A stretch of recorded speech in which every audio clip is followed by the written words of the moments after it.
Pagbukang liwayway kanina, nagsimulang bumuhos ang malakas na ulan sa Gonzaga, Cagayan.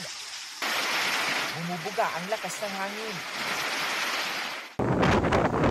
Malakas din ang ihip sa bayan ng Bugey kaya natuklap ang ilang bubong ng paaralang ito. Tila sumasayaw ang mga puno sa lakas ng hangin sa Pasukin, Ilocos Norte. Sa Pagudpud, malalaki na mga alon. Ganon din sa Aparig, Cagayan. Nag-iikot para magpaalala ang mga taga-barangay, pati sa pagkakaroon ng liquor ban. Tayo po ay mag-pre-evacuate kung kinakailangan. Ang pinakamalapit po na evacuation center ay sa CSU Aparig. Maalo na rin sa bayan ng Santa Ana. Halos 100 pamilya na ang inilikas. Maaga nang inilikas ang mga taga-barangay nagtupakan sa bayan ng Pamplona. Sa bayan ng Kalayan, inilipat na ng mga mangingisda sa mas ligtas na lugar ang kanilang mga bangka. Bawal nang maglayag, mangisda o lumangoy sa dagat. Sa iba pang lugar sa probinsya, pinalikas na rin ang mga nakatira sa mga landslide-prone area. 268 barangay ang dati ng tinukoy na mataas ang tsansang bahain at tamaan ng landslide kung malakas ang ulan. Kabilang dyan ang ilang barangay sa bayan ng Lalo na kagabi pa may pabugso-bugsong ulan. Yung hangin talagang nakakatakot.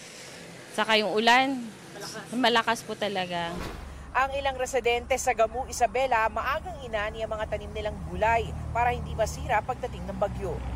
Bukas pa ang ilang tindahan. Kaya kami nagtitinda kasi para may makuhanan sila ng mga gulay. Nagpapanik buying minsan sila dito eh. May liquor ban na rin sa buong lalawigan at bawal nang lumangoy, maglayag at mangisda.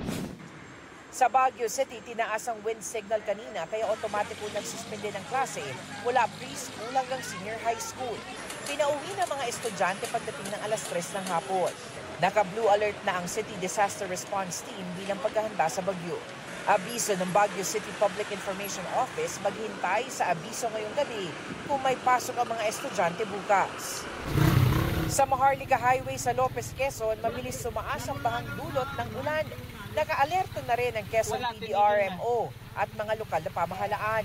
Isinailalim na ni Pangulong Bongbong Marcos sa high alert ang lahat ng mga ahensya ng pamahalaan at inulit ang utos na magkasa ng maayos sa sistema ng paghahatid ng abiso at impormasyong magiging basehan ng aksyon ng apektadong populasyon. Pinababantayan din lahat ng daluyan ng tubig 24 oras, kabilang dyan ang mga dam. Ayon sa National Irrigation Administration, sa ngayon ay nasa ligtas na level ang mga dam ng Magat, Pantabangan at San Roque. Sa mga malalaking dams po natin, bago dumating ang bagyo, may controlled releases na po tayo dyan eh. Para sa GMA Integrated News, Salima Refra ng inyong saksi. Para hindi na anya maulit pa ang pinsalang idinulot ng bagyong Christine sa Bicol, ipinagutos ni Pangulong Bongbong Marcos sa Department of Public Works and Highways na muling pag-aralan ang Bicol River Basin Development Program para iwas baha o mapabilis ang paghupa nito.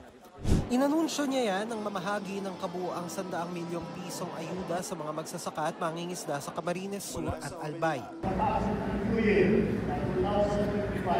Ay masisimulan natin itong ating mga plano para hindi na ganito kalala makakapasa sa Bicol River Basin.